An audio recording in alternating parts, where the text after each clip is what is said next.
Thank you very much. I hope everyone is hearing me. Yes, we can hear you clearly, sir. Okay. Professor Olufemi Bamiro, former Vice Chancellor of University of Ibadan. Indeed, we want to thank you very much on behalf of the Pro-Chancellor and founder of Bayes University, Senator Dati Baba Ahmed, and of course, our Vice Chancellor of the Bayes University, Professor Tahir Maman, OON-SAN. Thank you very much for your time and in-depth knowledge that you have provided. I must say, sir, that it is pertinent to relate your current displayed vision expressed in terms of research in your lecture with previous efforts in the past. You may recollect that as a visiting professor from United States of America under the LEADS program, the NUC program in 2008, you had a window of opportunity to come back home from US. And you can see that there is a turnaround as I've been appointed the provost of the College of Medicine and Health Sciences at Bayes University. I want to say that your incubation has contributed a great deal to this. And it's actually emanated from your visit abroad to United States in 2007, as you have indicated in your lecture. And the birth of your research foundation and UI is unparalleled, as we can see the results with the relationship with MacArthur Foundation, which I also gained while incubated in UI just for about 6 months before I now went to Bayero University in Kano. You can see that all these things are interwoven, and it's more of multidisciplinary, multidimensional, and multifaceted, as you have displayed in your lecture today. We are highly privileged to have you getting involved in, especially in research, using the different grants entities as you have displayed in your lecture. We want to thank you very much on behalf of the management and the Pro-Chancellor of the university. Thank you very much, sir. I think you have displayed continuity for more than 10 years now in research. Thank you so much. There is a real turnaround, and you incubated me, and I was at the Vice Chancellor's Lodge after my tenure of the 6 months. You remember? Yes, I remember. Professor Akintade Dari. Thank you, sir. I now at Bayes University, you can see how the world is really interwoven. The good we do today, you never know how it's going to germinate, even to contribute. The work we have done in Bayero University is there, and with Professor Jega and Professor Rashid, the ES of the NUC now. So, well, I'm really excited, and I thank God that I was able to listen to you. Indeed, all the members of staff. Thank you very much. Yes, sir. All the members of staff at Bayes University are excited. And I think that our DVC IT that has put this together must be highly commended. And on behalf of the Vice Chancellor, Professor Tahir Maman, OON-SAN, and also our Pro-Chancellor, Senator Dati Baba Ahmed. We appreciate you, sir, and God bless you. Thank you. It's a prayer that God will continue to strengthen you and grant you grace in a new dimension as never before. God bless you, sir. Thank you. Thank you very much. Thank you. Thank you very much. Thanks. Yes, Thank you, Professor Dari. We'd like to invite Professor Mohamed Sani from Page University, Canada, to give us a talk. You can on his video. Hi. Good afternoon, everyone. And that goes to both audience in the auditorium today, plus everyone else who's on this call. And I just came in at the tail end of today's presentation, and I simply had a glimpse of the concluding remarks by the presenter. And I gleaned from that this is essentially about the all-important idea around research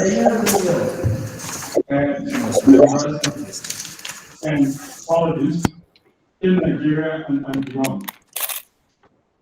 And possibly the kind of partnership that exists between our own local universities in Nigeria and abroad.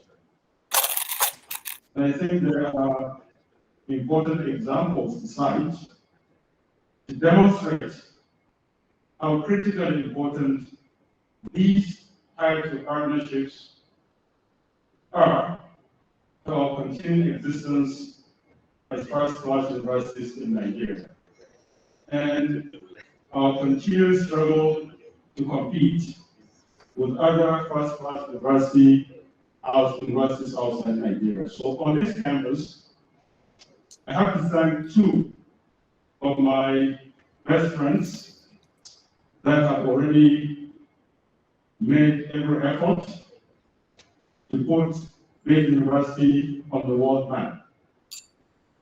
On top of that list, of course, is my good friend, Dr. Islam Kenya, who is today the Deputy Vice Chancellor for Research and Technology. Without his invitation, I would not be standing right in front of you to be able to share my thoughts around global partnerships with local universities. He and I have been good friends for a very long time, and that started when I came here as a visiting lecturer in the Department of Mass Communication at Rice University, while I was a full-time senior lecturer at Bayero University, Canada. This was a couple of years ago, and one of the reasons why I kept coming back to Bayero University was precisely because of the kind of friendship and camaraderie that he extended to me when I showed up to be a part of this global family. So he and I have kept up, and we have continued to build on our relationship. But I also want to recognize all of his unique efforts in making sure that he finds the best in terms of making sure that Bates University can compete favorably with other world universities. And that takes me to my second comment about my best friend, Professor Kabir Yusuf, who is today the director, I believe, of the Center for Peace Journalism at Bates University. Thank you. And the reason why this center exists today is because of his globe-trotting and global citizenship mindset. Here I met once again several years ago when I was a senior lecturer at Bayero University in Canada. And we subsequently also met in Manitoba, where I was based. And he was going there as a visiting professor at the University of Manitoba. And at that point, my family was residing in Manitoba while I was shuttling between Manitoba and Bayero University, Canada. I remember that he and I had a lunch that I always remember at a Turkish restaurant, and that began a long, cherished friendship. because we found that we had a lot in common in terms of our global solution. And today he is my host. When I arrived 2 days ago into Abuja, and I've been staying with him, and been with him. And I think that what he has done in terms of bringing research funding was his affiliation with the University of Manitoba is precisely the kind of example that universities in Nigeria, whether they are public or private, need. And I think that these are the two pillars. Rizwan, who is in a good position to make sure that he creates an enabling environment at Bay University. And then the other pillar is someone in the capacity of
Yeah.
Right. Good afternoon, Professor Katampe. Good afternoon, sir.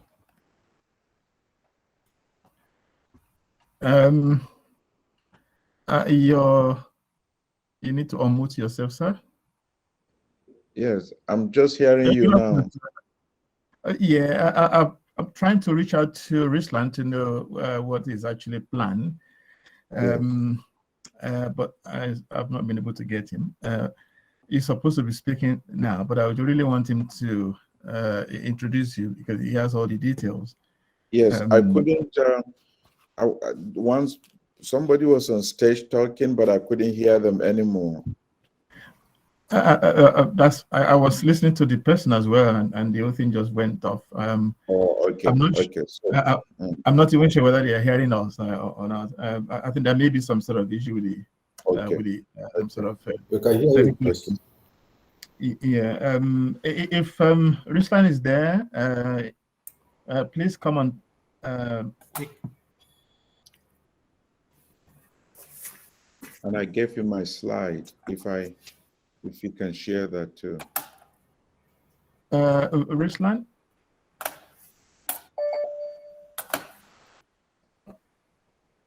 All right. Just a minute.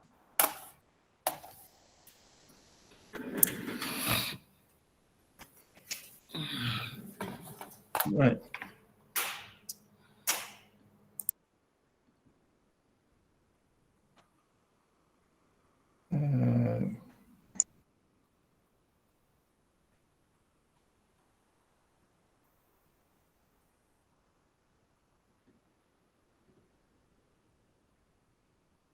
Okay. I've just got. Do you want me to share my slide, or Ruslan will? I'm trying to get him to come on board.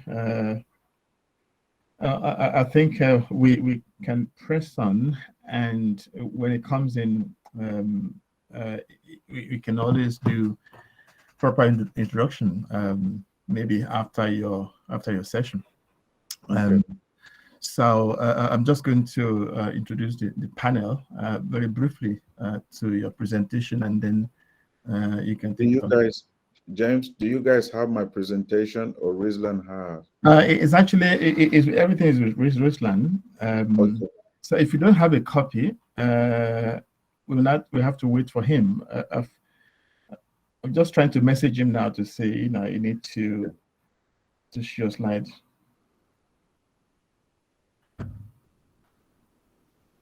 Okay. Let me see if I can upload it.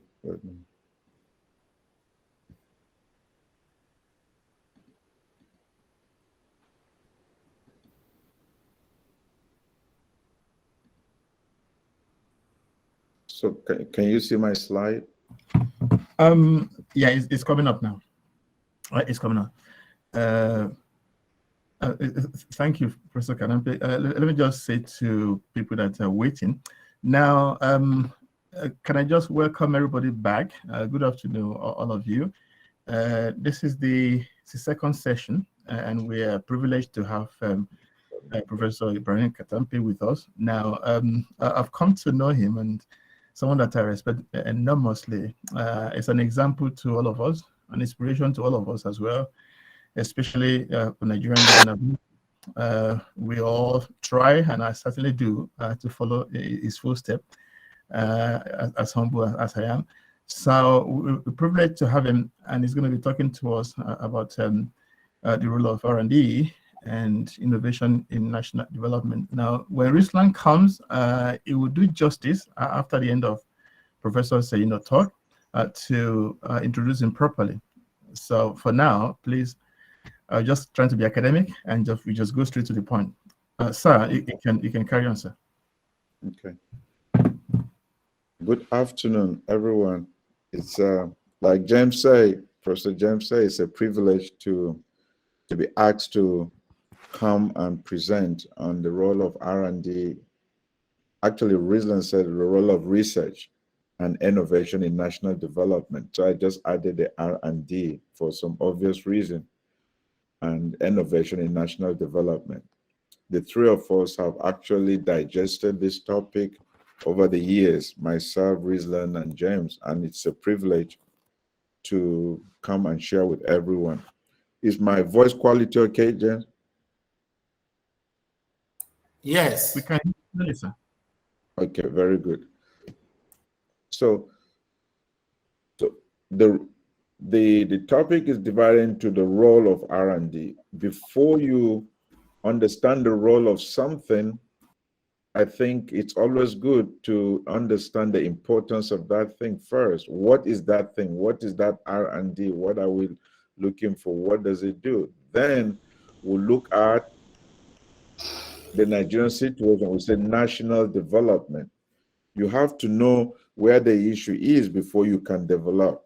You have to know where the baseline is, and that's where me, James, and Rizlan always converge. Data, data, data. We have to know the baseline data for us to be able to develop, to be able to do incremental R&D. So my presentation will be a flowing presentation. It starts with an overview, and if it looks so basic, please forgive me. There's a reason for that.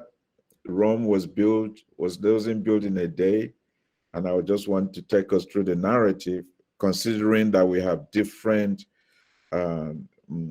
levels of people here. So, what's the role of science and technology as is an engine for development? So science and technology, obvious, that's what we're using right now. I'm in the US right now, it's morning. It's technology that's allowing us to see, and I'm quite sure James is in England right now, and we're in Nigeria, in different states, different houses. So it's technology. So there's no argument that technology is the way to go. Science and technology. So our nation's economic growth then should depend on our capacity. And when I say our, I'm talking to higher education right now. Okay, so that's my ecosystem that I'm addressing. Our capacity to educate and to innovate and build a nation. You can educate, you can innovate, but if you cannot build, it doesn't make any difference. You can go and buy tomatoes on the farm, in the market, buy atargu, buy everything. If you can put the soup together or identify somebody that can put the soup together, the tomatoes, the atargu will rust, will decay, and you get hungry. So we can do all the education, all the creativity, what we call innovation, but if we cannot build a nation, then we're doomed. So it's a tripartite system. Nothing works in isolation. Okay, number 2 point I want us to understand is R&D is long-term because it's an intellectual property, long-term investment in research. There are two mostly types of research, basic or applied. Basic research is fundamental research which seeks to add knowledge, to expand knowledge, like the theories, the theoretical framework, the hypothesis. But applied research, you're solving problems, no time to waste. So applied research, basic research, but they're all research, they all play important role in the flow of market-based innovation. Market, that means you have to have a consumer. The society is the market, the nation is the market. If they cannot consume the product from your lab, then you don't have any product. If they cannot consume the product from your factory, then you don't have a product. So the market is the Nigerian market we're talking about. Okay, so that's number 2 point. I want us to understand. You have to invest. So you have to either be an expert in basic or applied or both. You can't be jack of all trade, general manager, general researcher. It does not happen. You have to be specific. Number 3 things I want us to understand, and you see it through my presentation, I've added one keyword now, innovative research. So your type of research that will help the nation has to be innovative, and I'll explain what that is. and its subsequent commercialization, that is making it market accessible, okay, is the driver that moves and nurture economic growth of any nation. So not only should we do research, but it has to be innovative research, and that product has to be commercializable. Commercialization is a whole different aspect. You don't just make something from the lab and take it straight to the market. It does not happen like that. There has to be demand, there has to be supply, and there has to be affordability, and there has to be sustainability. Okay, so all this value chain goes into what we call commercialization. So the importance is, if we invest with just 1% in R&D spending, the economy can grow with 0.61%. That means, let's say ratio 1-to-1 statistically. If you invest, you will see the return. That's the bottom line. This means that the more R&D we do in a country, the faster the economy will grow. So we've used the word innovation. Innovation is what drives economic growth. We have to be innovative. But what fuels the innovation is R&D. I'm pausing here for a reason. Innovation drives economic growth.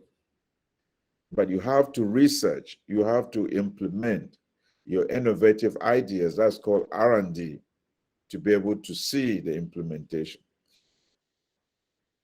Okay, so the two goes in sync. But what fuels it? When you're cooking a stove, you can have food on the, but the firewood is the fuel that makes the food grow. You can be creative to have the tomatoes, the meat, everything on one pot. But without that firewood, you cannot cook the food. So you can be innovative enough and do this, but without researching, without fine-tuning, without putting thoughts into it, it will crumble, it won't work. And that's a lot of how we do our stuff. So innovation then involves vision. Okay, first of all, it involves vision. And you have to ask yourself, what is a vision? Somebody stop you on the road. What is a vision? The founder of IBM says, a vision is what you see when your eyes are closed.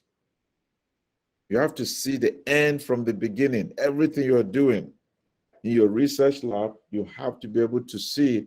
If you have a doctoral student with you starting his year 1, you have to see his year 3 or 4 of his project before he even starts. You plan it out for him or for her.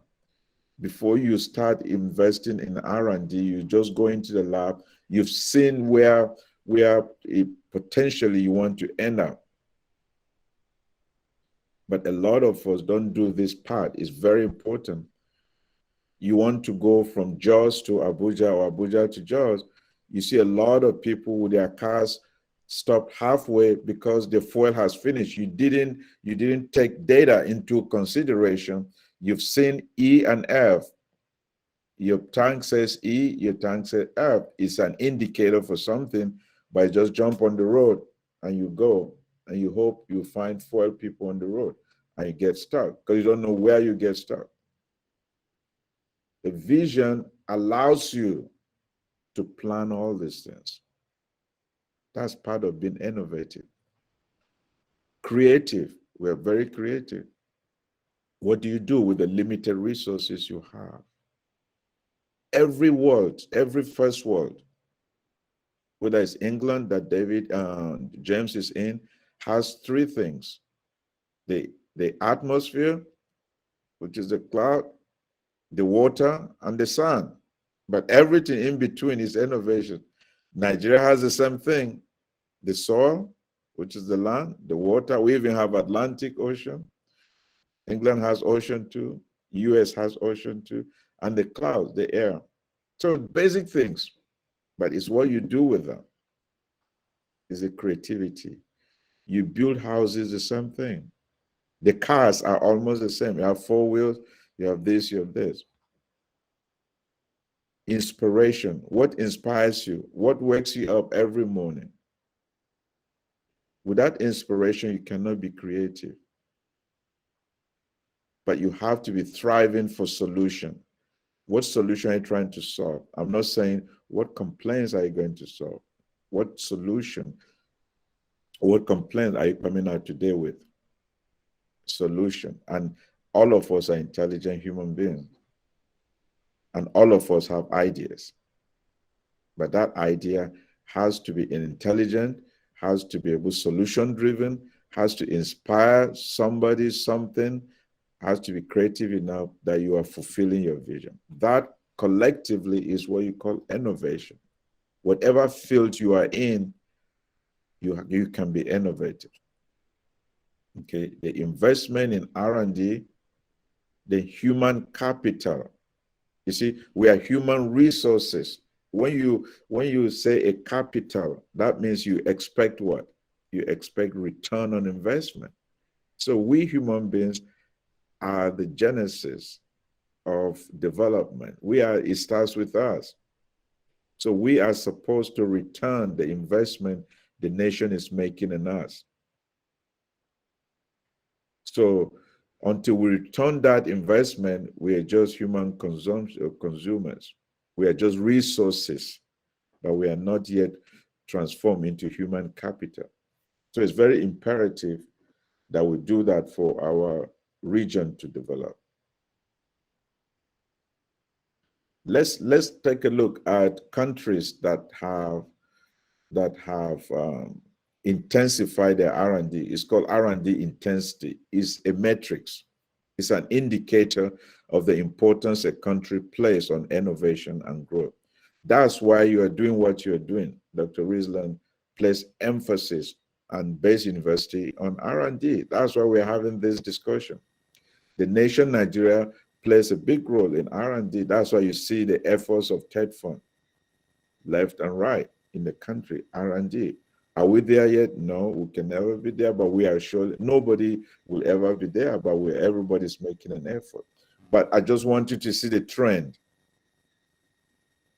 The fastest growing, the slope that's going higher is where? Is South Korea. South Korea is putting emphasis a lot on R&D, and that's why most of us have Android phones at home called Samsung. Where do you think it came from? It is the result of intensified R&D, and you are using it now to talk. Some of us have 2 or 3 of them. You know, so without R&D, we'll not be able to communicate. Without R&D, we'll not be able to produce that technology. Okay, look at China. China is really a production country. It's not an R&D intensive country. So sometimes it bugs me when we have a lot of them coming and wanting to do R&D in something. It's production. And we have the resources the same way. That's why Resiliency said, what is the role of if we understand that what everybody has in the other continents, we have them even more, then we'll wake up and start intensifying our efforts in R&D. The big countries that made it, Germany, UK, US, they are solid because they've already spent energy. That's why we said it's a long-term investment. It's an intellectual property. Before you become a PhD, it takes time. People would think it will never happen, but once you grab it, once you do it, so investment in R&D, it's something that has to be intentionally imbibed because it doesn't happen in a day. But when it does, you can actually see. South Korea is a communist country bordering North Korea. It's not anything fancy, but their R&D intensity because they understand the importance. Let's just take in 2021, I Googled this last night, 2021 ranking of the 100 top universities in the world, innovative universities. United States has over 48% of them. is in North America, which is Canada and US. So they are highly, then followed by UK and others, Germany, France, and all that. But the amazing thing is the Korea, out of the first 10, Korea is number 10.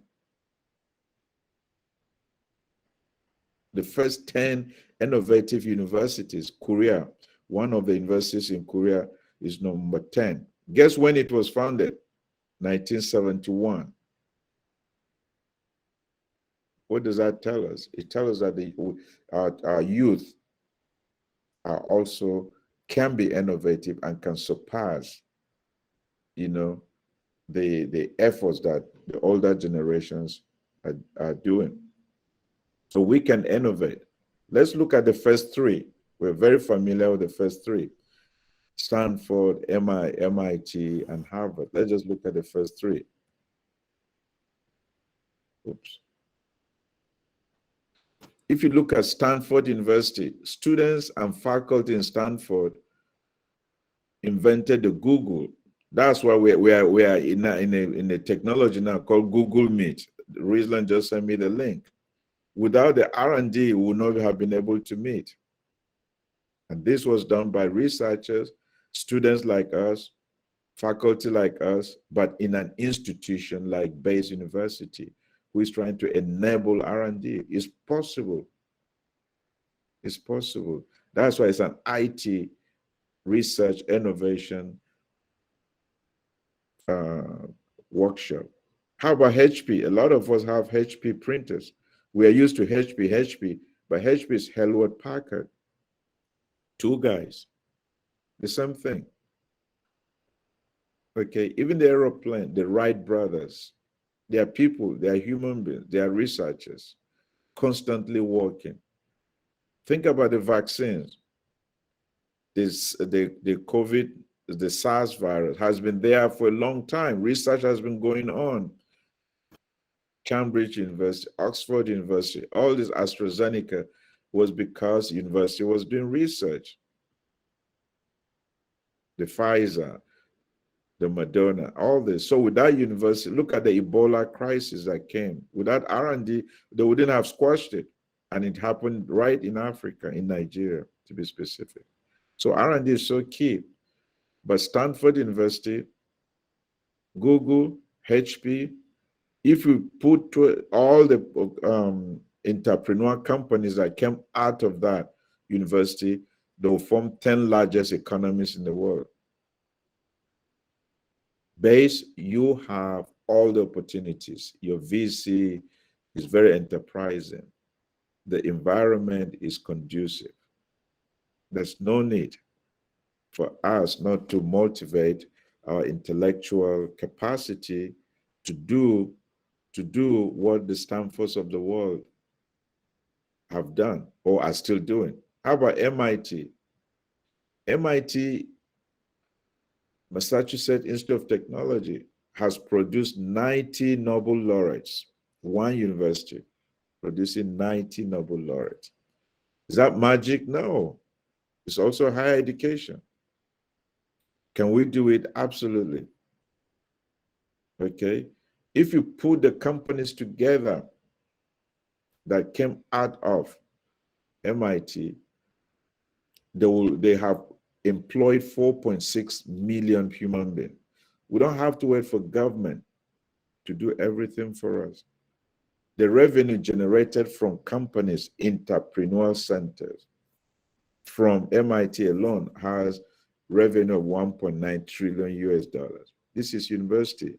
Students graduate. Students will graduate. I've been to Bayes University. You have all the facilities. You have all what it takes. You have excellent faculty. It's just to put our mind, innovative mindset, and do and think nationally.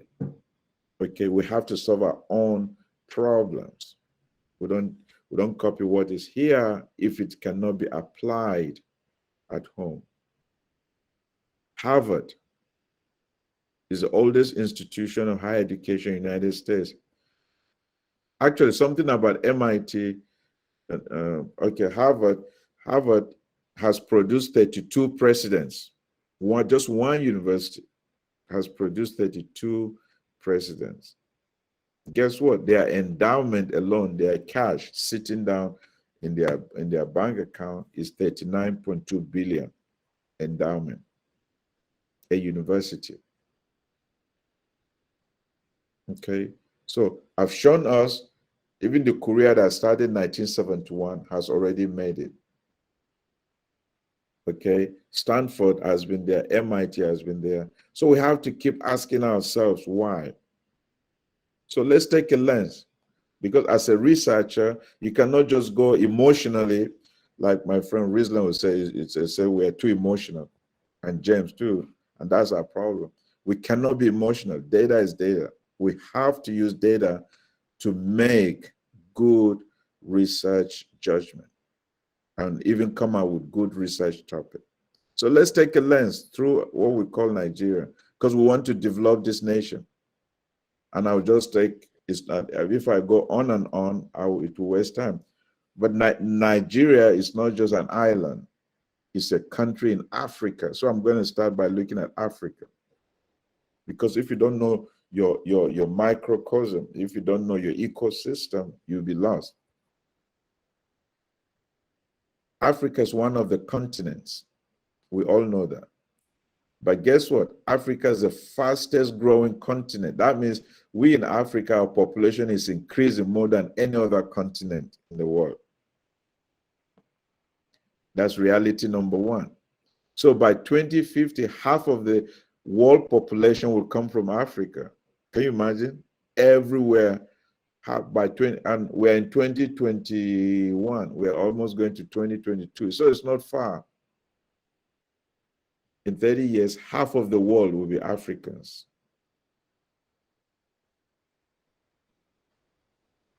Okay.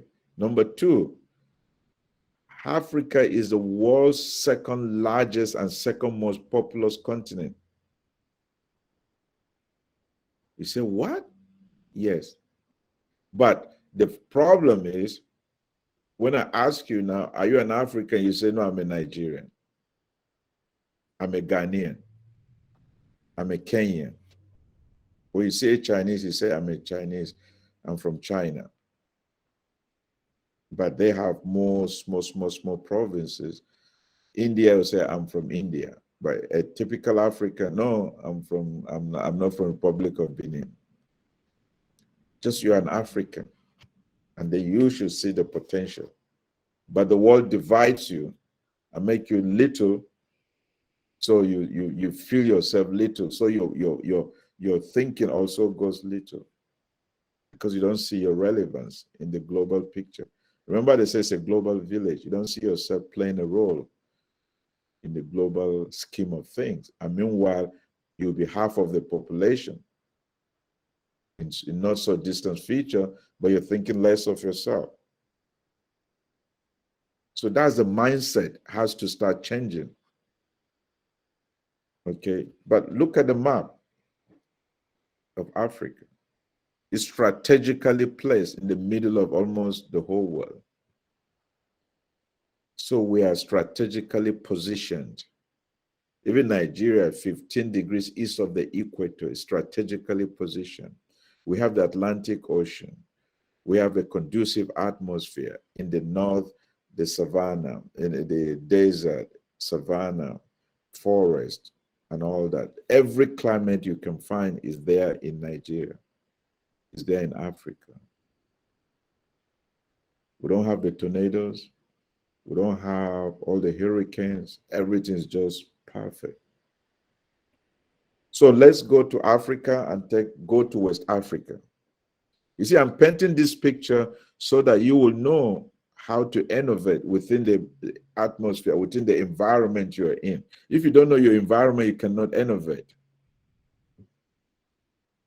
Okay, a key regional player in West Africa, Nigeria accounts for half of West Africa's population. Nigeria alone, half of West Africa, Ghana, Ivory Coast, Senegal, Gambia, all this, Nigeria is half of that country. You see, that enough should inspire you to innovate. Okay. And as youths, one of the largest population of youth in the world will come from Nigeria, or are Nigerians. Because we are 200 million people, and if Africa is going to be half of the world, and we are the largest in Africa, then it goes without saying, then our youth will end up to being more than any other youth in the world. So youth have potential. The youth are our future. But if you're not innovative, then we become a liability to the world. That should inspire you to start thinking. With an abundance of natural resources, it's Africa's biggest oil exporter. Okay, has the largest natural gas reserves on the continent. That means Nigeria has the largest natural gas reserves.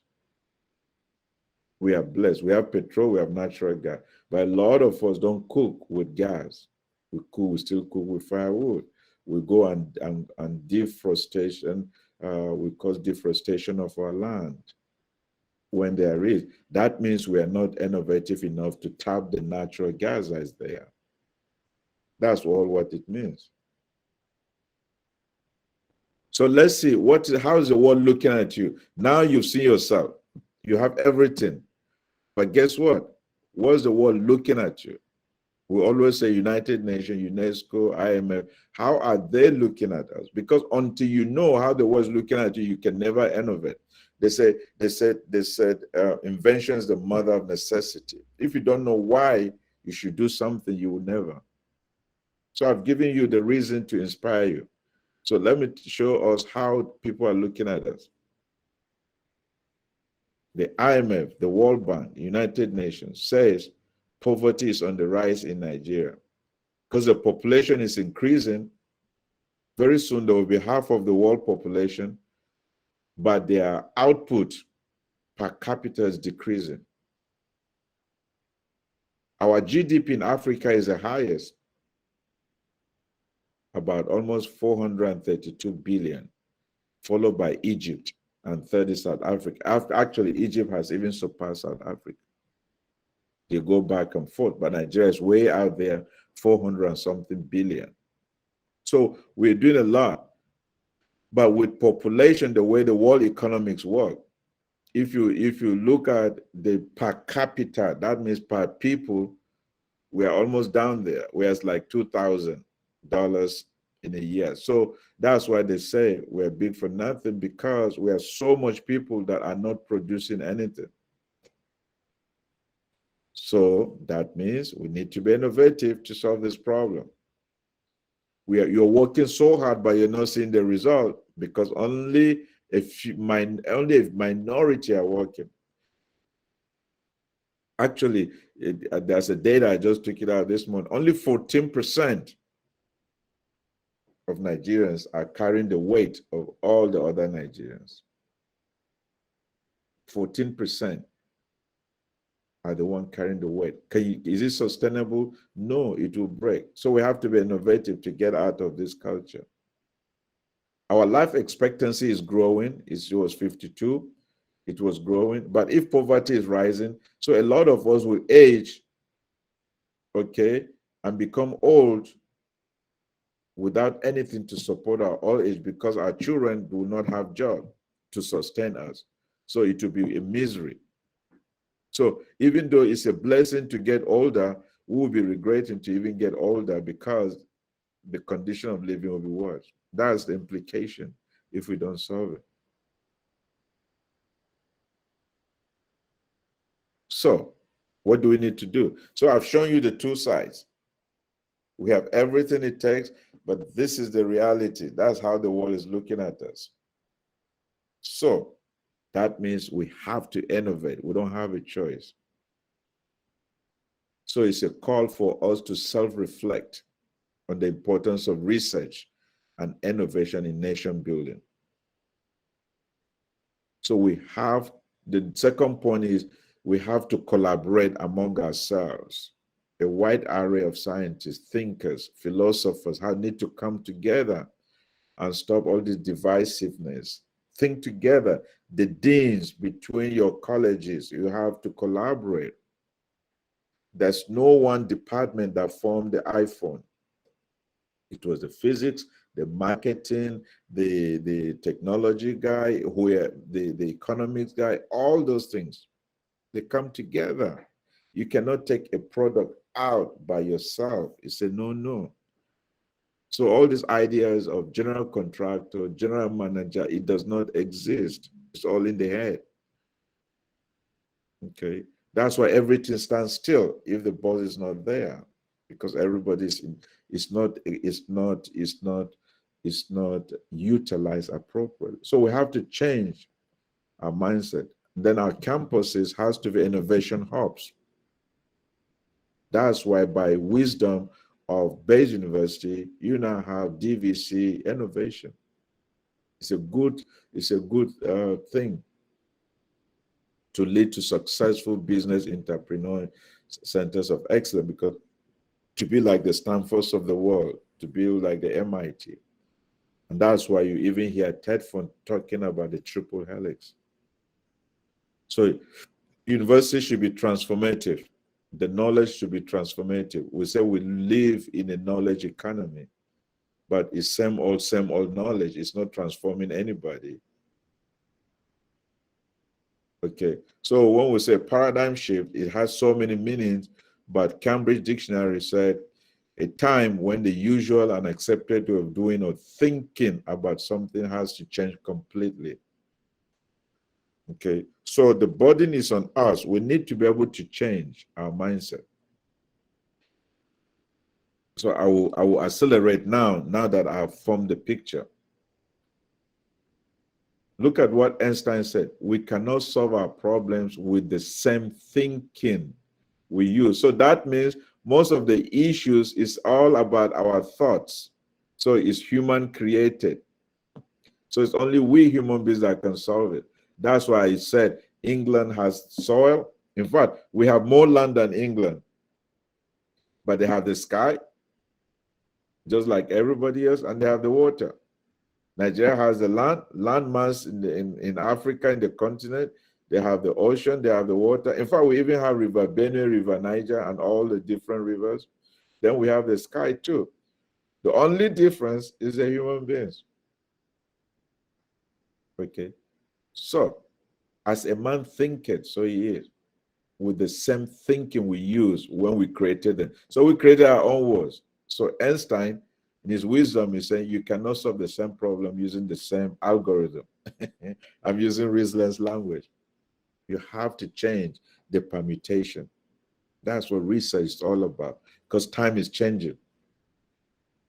Okay, that's where Professor James, data, he has tons of data that can help transform us. We need to dig and mine those kind of data and translate them to something else.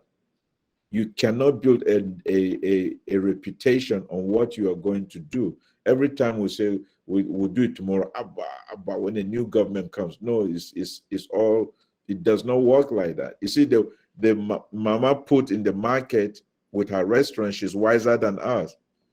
You know why? She said, no credit, come tomorrow. You see her, you come tomorrow, say no credit. They understand Henry Ford. Anything you want to do, do it now. Don't say till tomorrow, No, you don't know tomorrow. So the idea is starting now. Okay, it's easy to come up with new ideas because you're emotional. That's why Dr. Rizlan said we are too emotional when we hear something.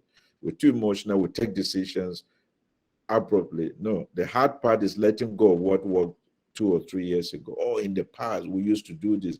In the past, the Naira used to be $1 to 2 Naira to 50 cents. It does not matter. The past is past. Even when the dollar to Naira was 1 to 1, how many people could afford it? You have to know how the world system works. But we live in the past too much. Okay? It is not about ideas, but making ideas happen. So the bottom line is we need to evolve into a country, into an institution of innovative thinkers.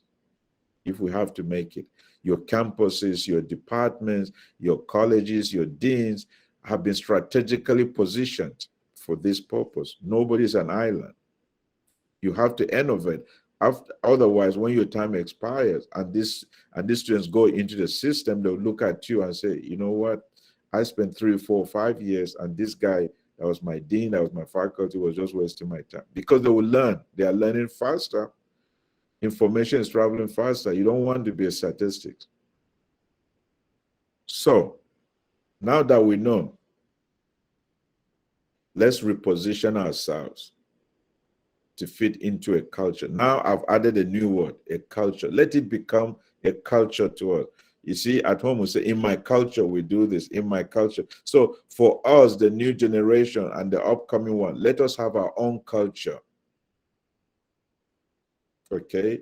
And that culture, let it be of innovation. Let's support the innovative framework of your university. And because you have to work within a system. You have to be contained. Okay, so there are things, a culture of innovation, and once we develop a culture, it's hard to just play with. Say, in my culture we do this, in my tradition we do this. So let us have that mindset too. So, in the culture of innovation, there are two things you need to think about. So, number one, develop principles of innovative thinking.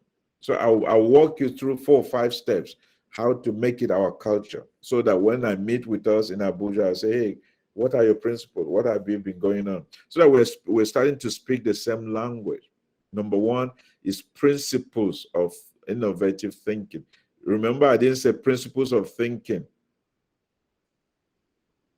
Okay, I'm listening to Einstein. Einstein said the same thinking. So I'm assuming the thinking we did was we created this problem. So now let us go into innovative thinking that will reverse it. Because we know what innovation is already, right? Innovation is what? The 5 things. Innovation is vision, creativity, inspiration. So that's innovative thinking, including all these aspects. So in every day that we do, we're going to do that. And principle of innovative thinking is start asking yourself why. Train yourself to ask questions. I'm not saying go to somebody and say, why are you doing it? No, ask yourself, internalize it. Why is that guy always good to me? Why every month I don't have money, even though I'm paid salary? Why am I failing this course? You have to internalize it. You have to ask yourself why. Why is our nation like this? But why am I always bitten by mosquito? Why is it when I want to sleep, the NEPA is gone? Why? Why? You see, my friend told me he took his kids to the village and they took light. They came and asked him, Daddy, why did they take light? He said, because we're in the village. See, the kids are curious. Why? You tell them to go to bed. They'll say, why? Because they're watching their favorite cartoon character. So we as adults, as innovators, you have to ask yourself why. Then once you identify a problem, guess what? You turn it into a challenge. Why am I having headache? Okay, I didn't drink too much water. Then guess what? You go and drink water. But if you don't ask yourself, oh, let me go to the doctors, if something is still slightly confusing. So you say you convert it to a challenge. So you don't see problems anymore. Then you convert those challenges into opportunities. Everything is an opportunity for growth. Okay? And then be open-minded that other people might have better ideas. That means you have to ask people, collaborate. So ask yourself why, and then have an open mindset, because some answers that you will get will surprise you. What truly creates an innovative culture is open-mindedness. Don't be closed-minded. That's why you cite the World Wide Web. The world is there. Open research. Allow for new ideas, failure, and learning from the process. You see the little cartoon character here, it's raining. The same sky is raining. That's why I use England, America, and Nigeria. That it rains, but your attitude is what matters, your mindset. Somebody wants to rain, you say, I won't go to class because it's raining. Can you imagine? Or a farmer, it's raining today, I won't go to farm yet till the rain has stopped. And you know it's raining because of you, because your crop need farm, need water. Or you are working in the field where you are paid, it's raining. Everybody disappear. The one hiding the shed till the rain is over, they will come. But you know by that time, it will be 4 or 5 o'clock, it will dark and you go home. And you blame the rain that's given to. So it's your attitude. But you have to do something around it. That's called an umbrella. That's called rainbow. That's called raincoat. That's what, you see, you have to innovate around and still get work done. So develop principles of innovative thinking. Ask yourself why. You see, in the principle of innovative thinking, let's start asking ourselves why. We have large hydropower capacity, 11,000 megawatts, but we're only using 2,000. Have you ever asked yourself why? We have small hydropower, 3,000 megawatts capability, but we're only using less than 100. Have you ever asked yourself why? You only complain, NEPA. Have you ever asked yourself why? I'm not saying you have the answer. We have wind, we have all this. Until you start asking yourself why, things will just come and go. Then you're just complaining, you're nagging, and then you finish. Look at this. This is just pictorial. All these things happen every day. When you go to England, you go to US, you go everywhere, Dubai, go here. Do you see this? And have you asked yourself why?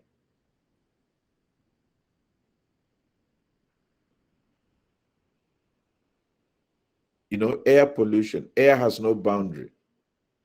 You pollute the air, it goes wrong. Guess what? You change your car filters every time, maybe every 1 month, every 2 months.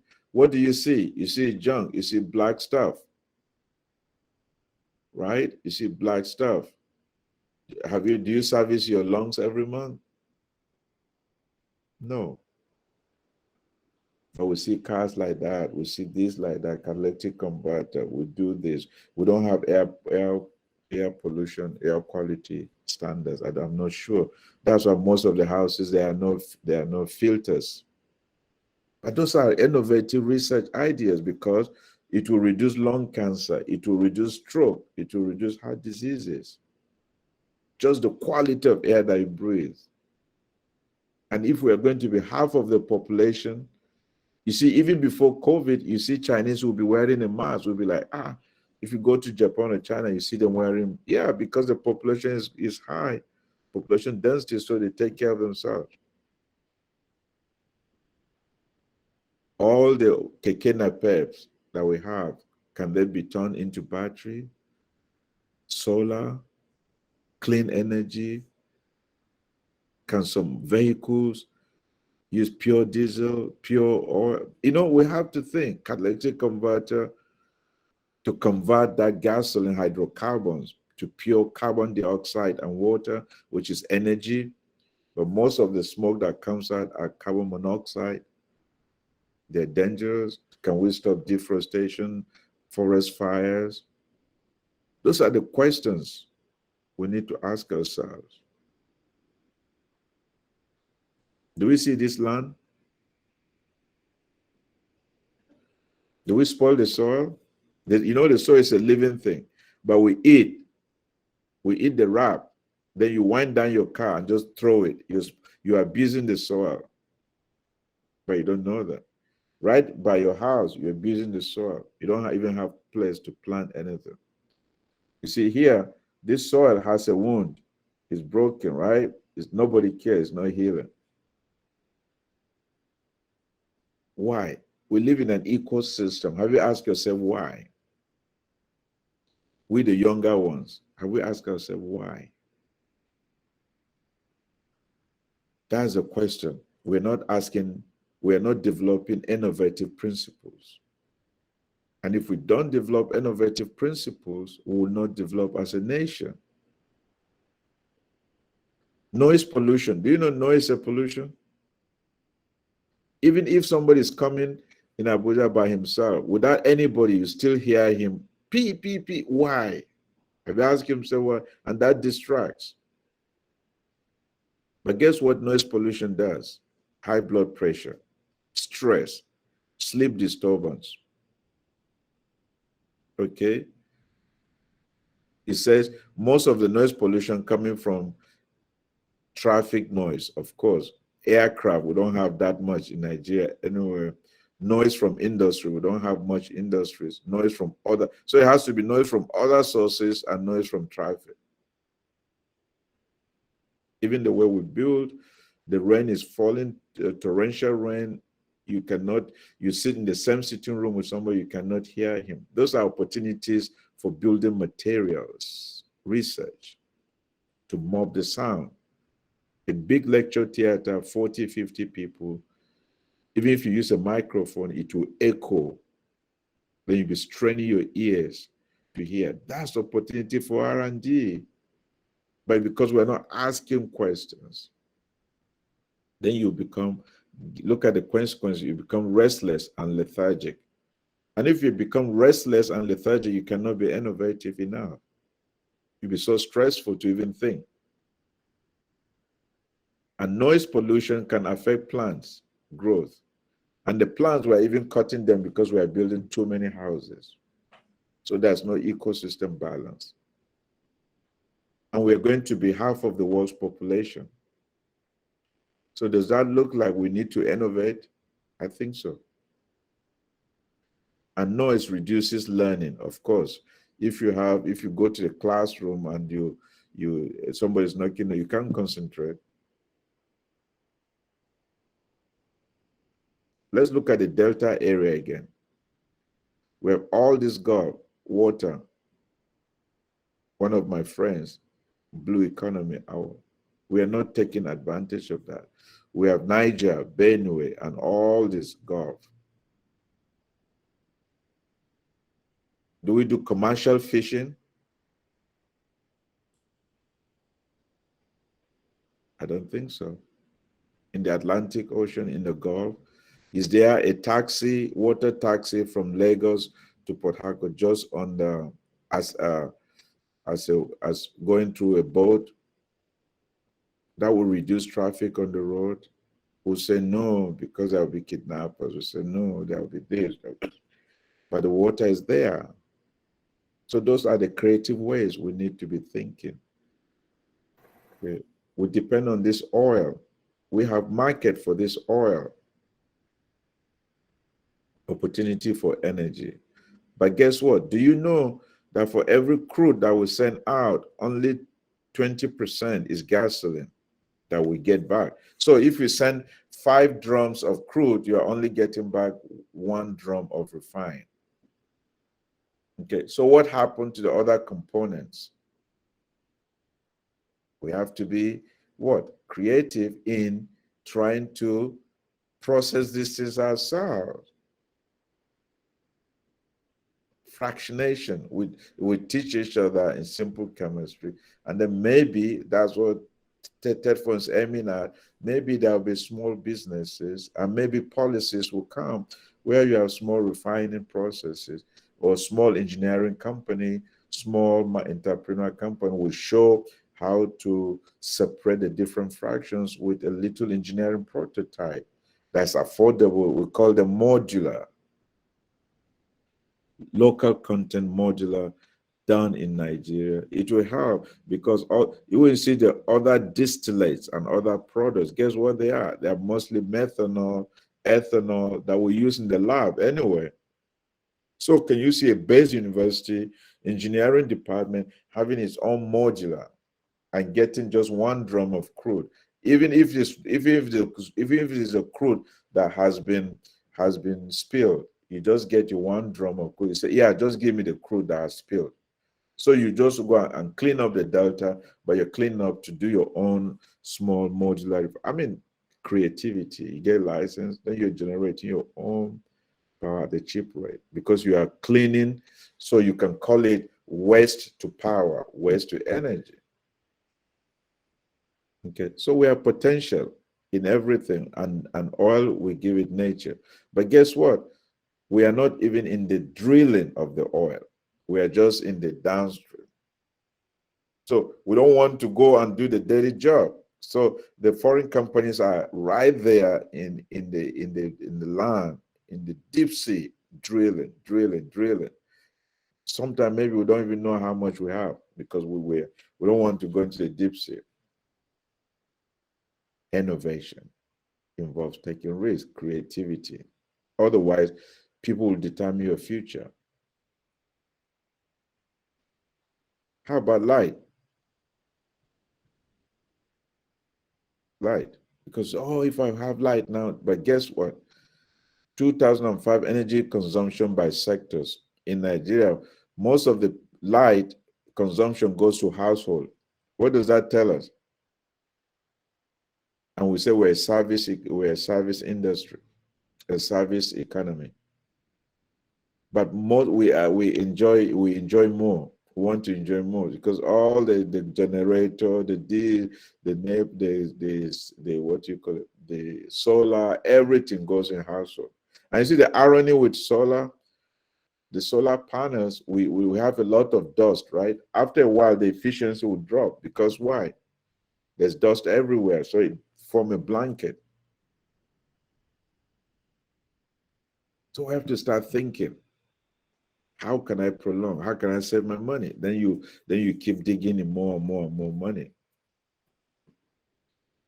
Okay, so we look at the energy and we ask questions. Population is growing, and it is projected that industries will grow. But look at the energy consumption. The industry doesn't use it because even the water, hydro we have, the natural gas, the oil. So we have to start asking questions. Have you asked yourself that we live in a knowledge-based economy? The rate of this knowledge is very rapid. Just think about WhatsApp, Google. It wasn't there a few years ago, but it's developing fast. So what does that mean? Are you developing fast with the knowledge? Are you catching up? Because this generation is knowledge, is moving fast. Okay, this data was given to me by Resiliency, and we can see things are moving fast. Even the things are getting faster, and we see the implementation of technology, ATM, all these NIN cars, yeah, all those things, they're helping. So are you moving with the technology or you are still archaic? Can you teach digitally? But guess what? Despite the importance of this data, of the need for knowledge, the need for data, guess what's happening? Nigeria used most of its data for social media. We have 2 or 3 or 4 phones, but mostly either WhatsApp or TikTok or whatever, but we don't use it for e-governance, e-participation, global information in there. We don't use it for, we are not network ready as a country. So those are the things we ask ourselves, why? Why am I even having 3 or 4 phones? Why? Life doesn't have to be like that. You know, why? I've been in the US for long. I've only have one. And I can reach everywhere. So why can't I in Nigeria? Then you start understanding global economics. If you don't understand these things, people will take advantage. So digital competency has impact on your scholarly work of faculty, providing new ways to search, to retrieve, to archive, to convey.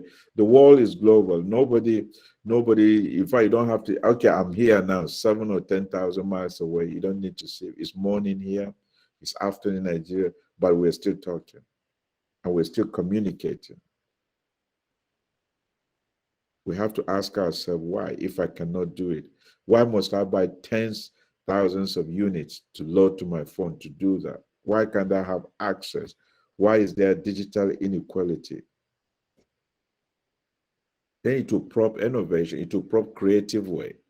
Entrepreneurs will come up with things, data management, you know. But we have opportunities. Look at the landscape, it's wide. So if we are not asking ourselves, we will not be innovative because the world is connected.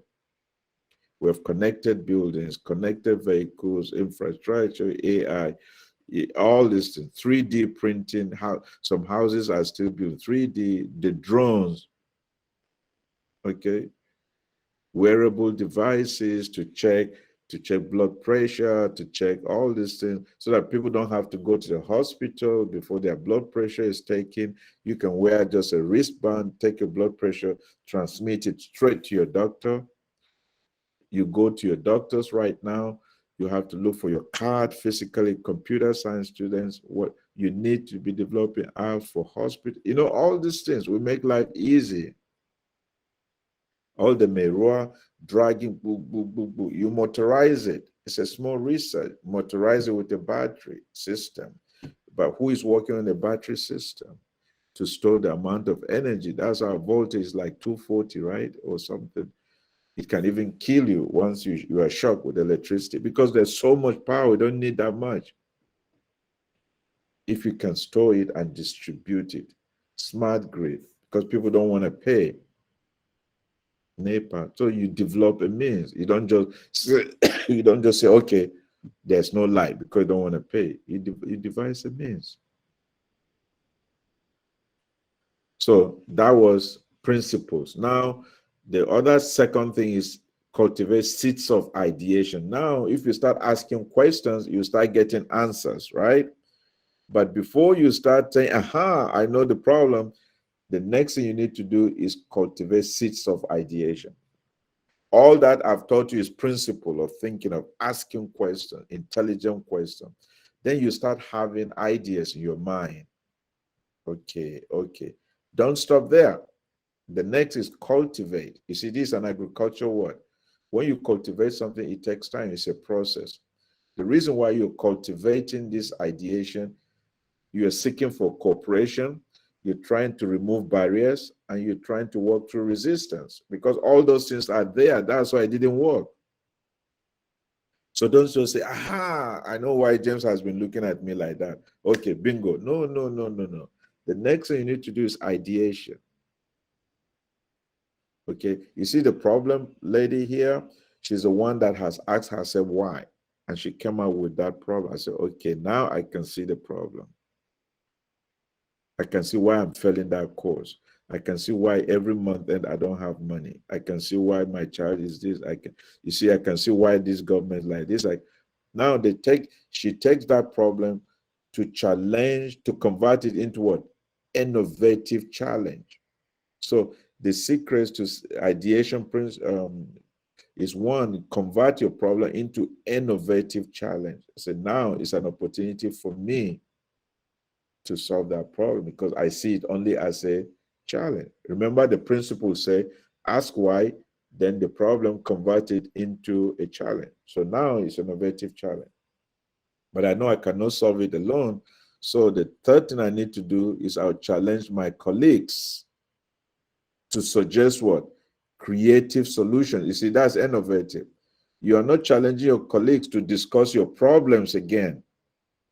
You're just telling them, look, I've asked myself, I think I found a problem. That's what we call problem definition. If you don't, a problem half defined is half solved.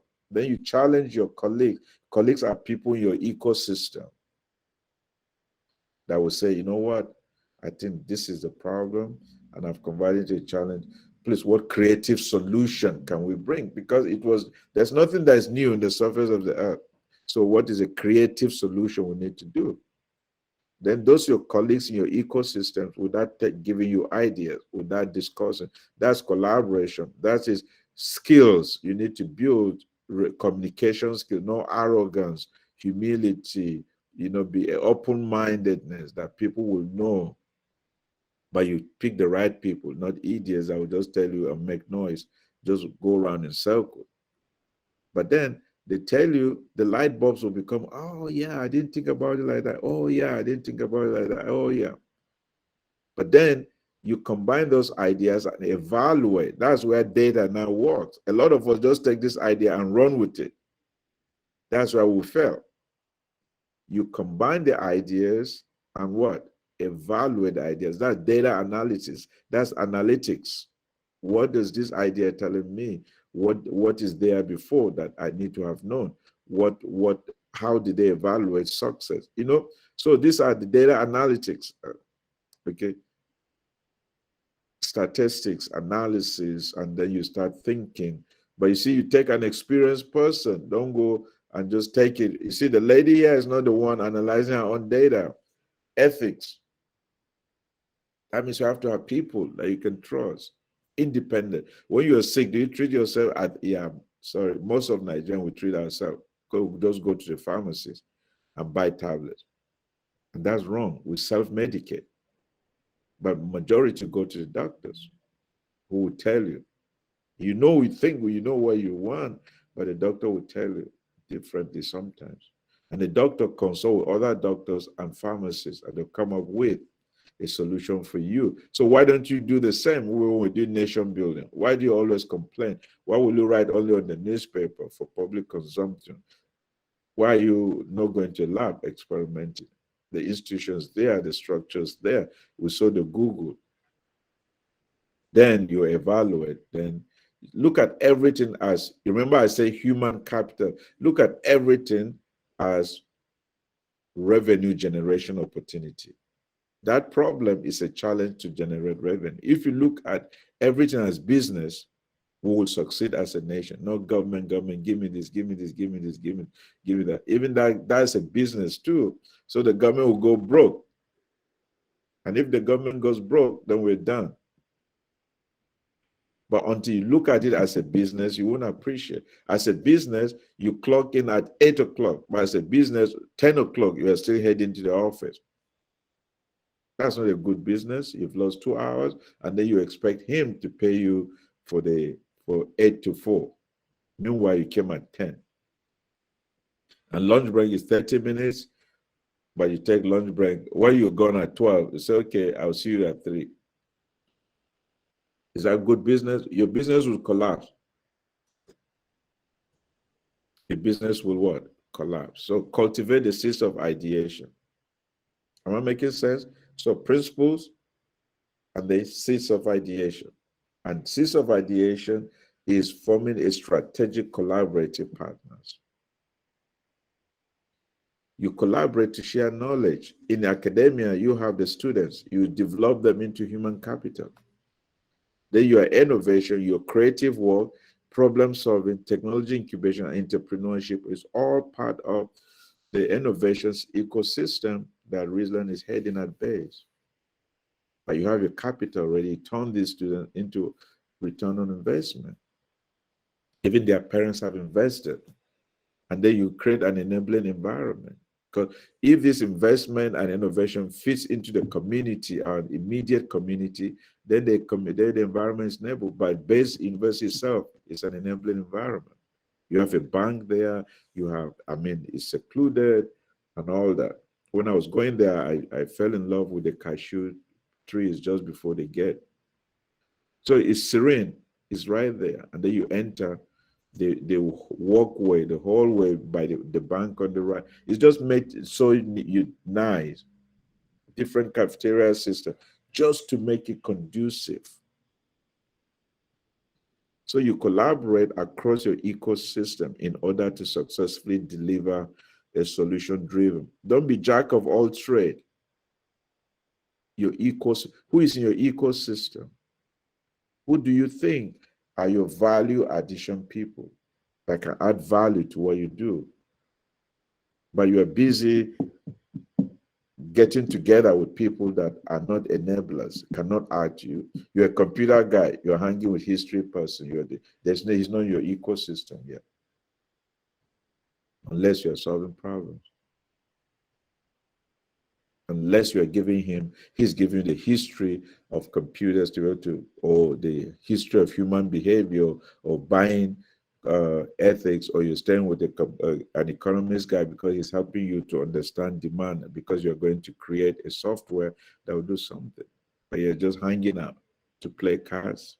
It has a place, but it's not your ecosystem. Okay. So the next third thing, apart from principles, you need to cultivate ideation strategy. The third thing I'll leave us with is develop an institutional resiliency strategy. COVID has taught us we have to be resilient, and Nigerians are resilient. It has come to stay. So we have to recalibrate our operations. You cannot teach same old. You have to be digitally competent. You have to be technology savvy. You have to engage these students. These students don't know library anymore. We used to go and get books and go and sit down in the library. But they recently showed me one slide. He said that we used to get books, but they get the information through the World Wide Web. But again, during your citations, you don't go and cite and put Yahoo and put Wikipedia in your references. Again, so you have to be savvy.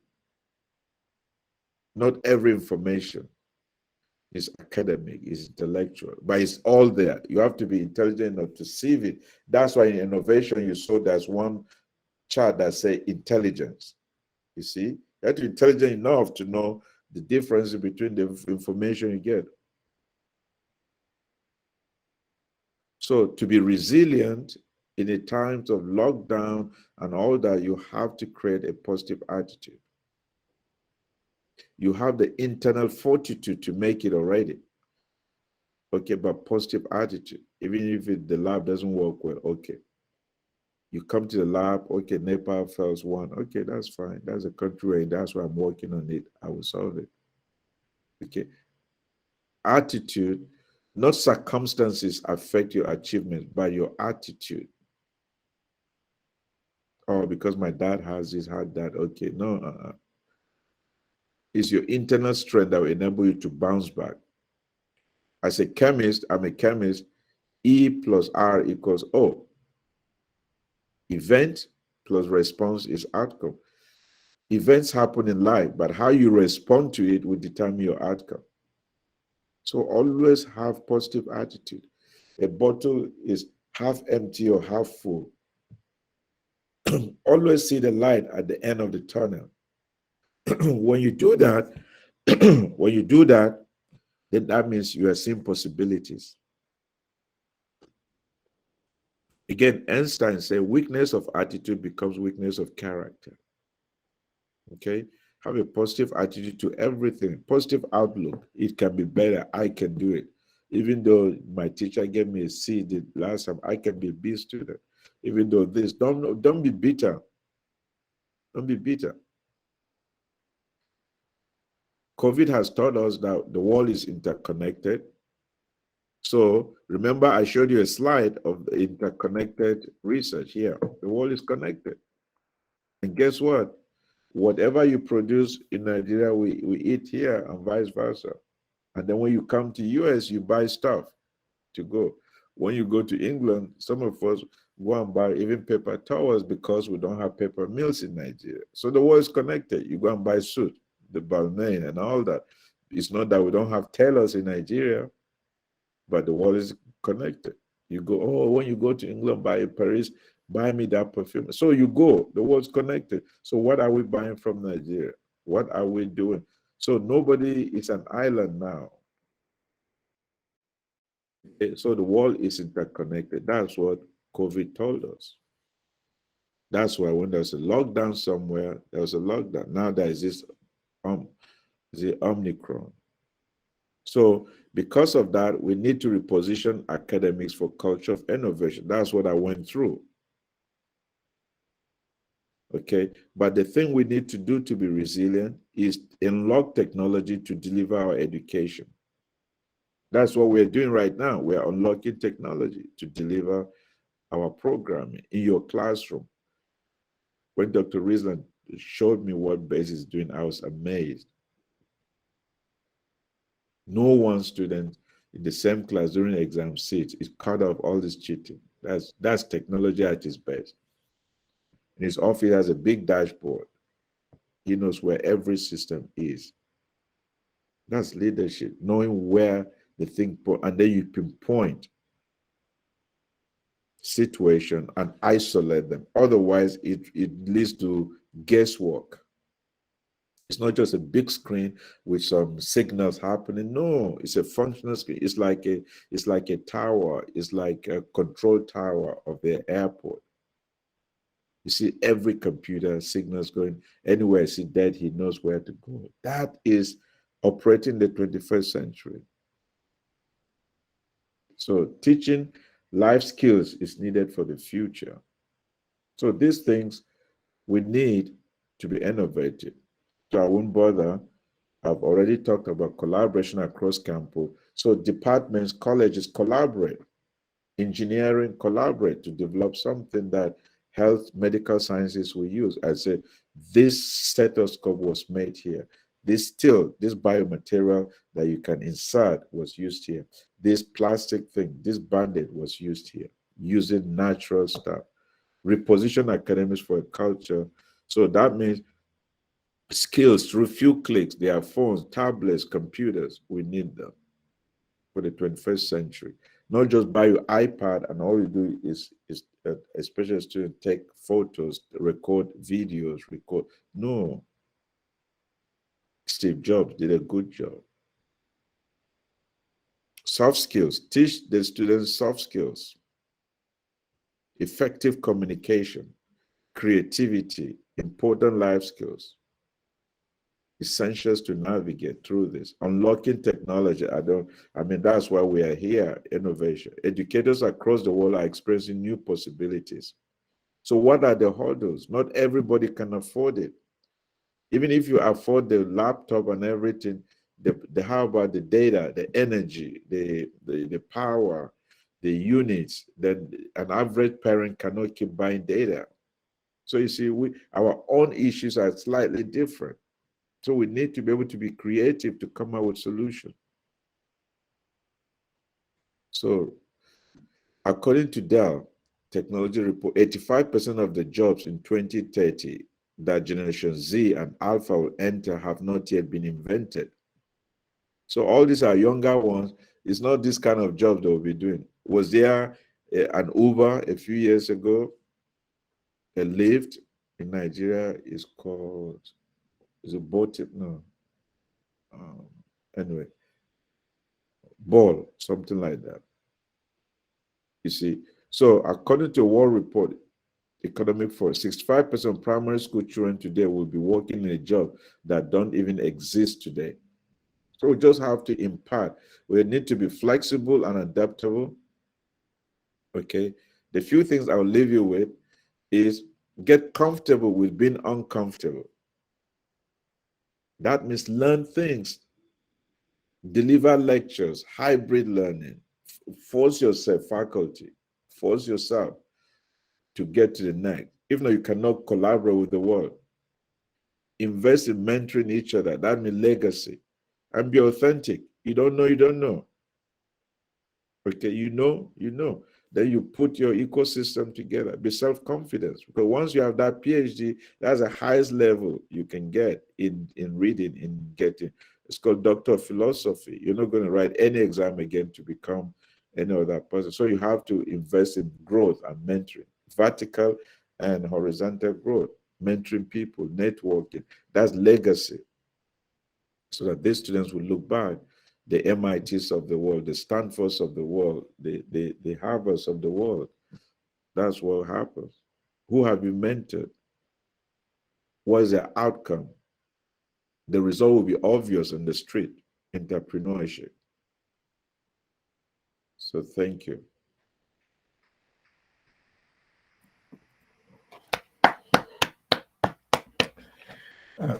Thank you so much, Professor Katampe. as always, extremely, grateful for your time and for the passion that you have for our country.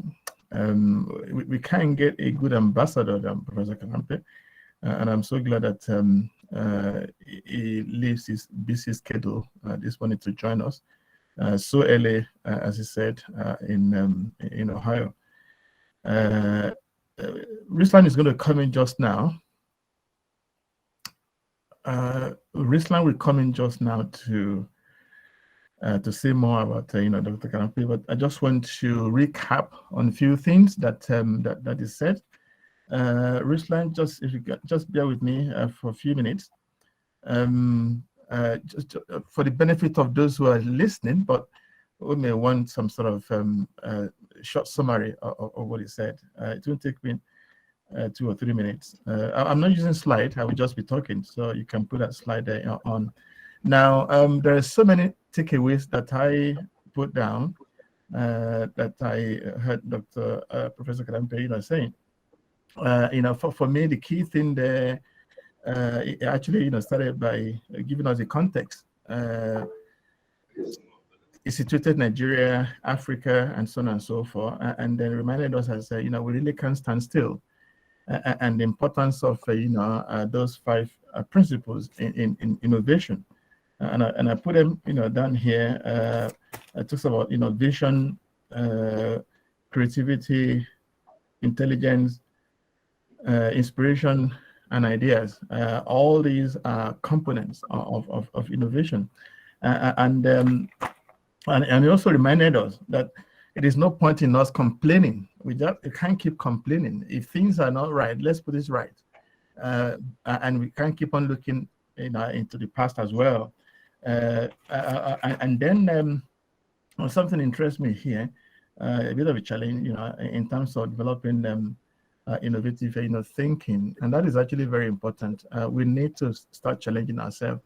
Now, I have to admit that we come from a culture where there are culturally, we really can question many things. We don't have that sort of inquiring mind. Children are not really used to asking, why question. But I think the benefit of being academic is that we can go beyond that.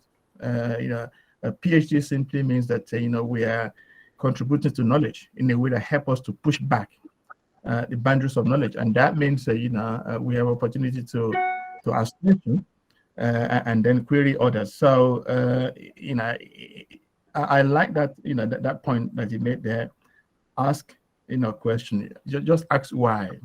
If you're used to that, then you are leading to this the point that you made later, this realm of creative thinking, asking why. And one thing that actually came to my mind when he was asking why, he gave a lot of examples. We know about the issue relating to energy, electricity. We have so much potential, so much capacity, but we generate very little. And I will go further and then use the sector that we are familiar with, the higher education sector. Now, and this is very interesting. We have close to 199 universities in Nigeria, 199 universities in Nigeria, and under normal circumstances, we shouldn't have so many students that are still looking for admission. But what is very interesting, and I'm trying to relate that to what Professor Katampe said when he was asking why.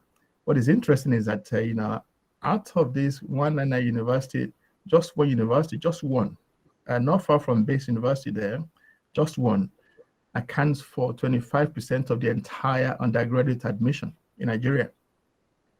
Just one. So you have 198 universities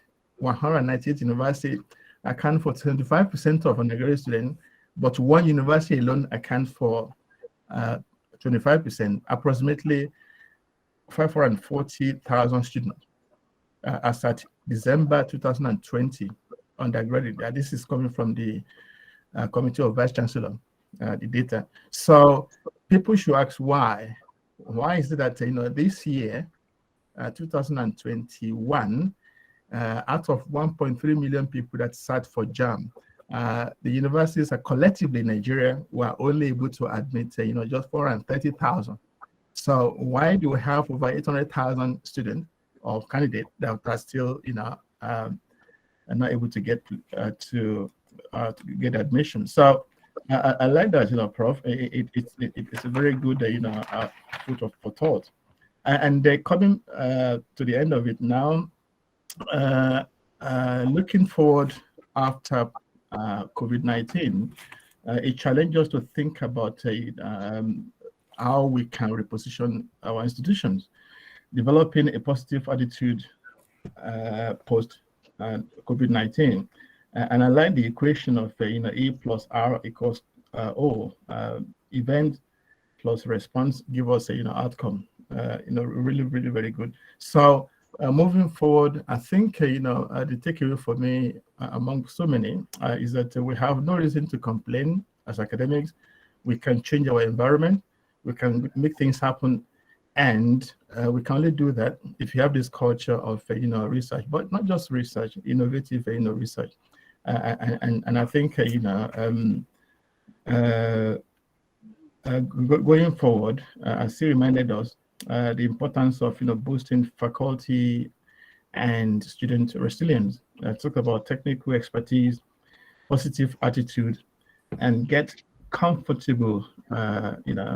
Being uncomfortable. I like that. Thank you so much, Professor Katampe. And without much further ado, I'm going to ask Dr. Ruslan to do what I was not able to do. I just went straight to the presentation. As academics, that's what we do. But we need to have the Nigerian angle to it. And that means, give recognition to the person that is due, enormously due. So thank you. Dr. Ruslan, can you carry on from here, please? Thank you very much, Professor James. My name is Rekiva Bode. I'm a Bayes University alumni, and I currently work as a system analyst in Bayes University IT department. So we're very grateful for your presentation, Professor Ibrahim Katampe. We forgot to give you a proper introduction, which I will do right now. Professor Ibrahim Katampe is a professor of chemistry. I'm currently the Assistant Director for Innovation and Technology Incubation, the College of Engineering, Science, Technology, and Agriculture, Central State University. In this position, he also serves concurrently as Director of the Center for Excellence in Emerging Technologies. CET oversees all aspects of technology incubation and commercialization at Central State University. Professor Katampe is a research scientist with technology R&D experiences in both academia and private sectors. He is published in several academic journals and is an inventor with about 7 United States issued patents.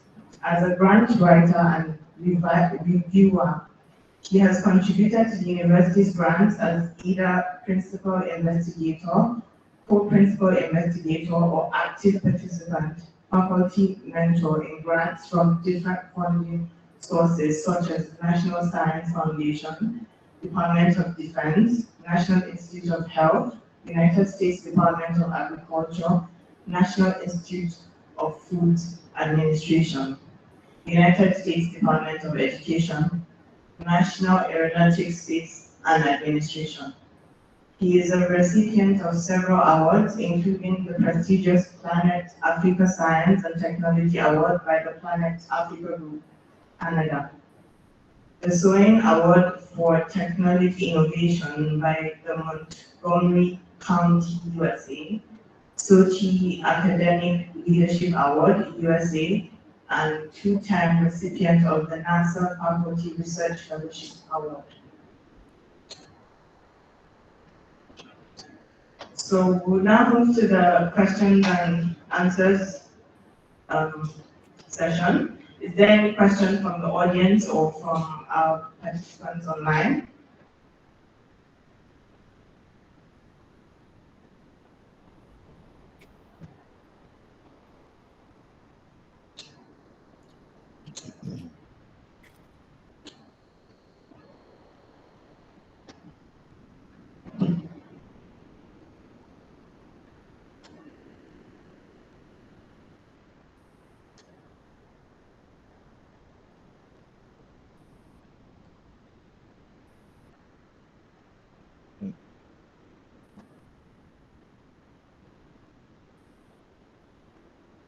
And James, if there's no immediate question, if it comes up later, I think you can still send it to me, and I'll be happy to answer if there's no immediate one.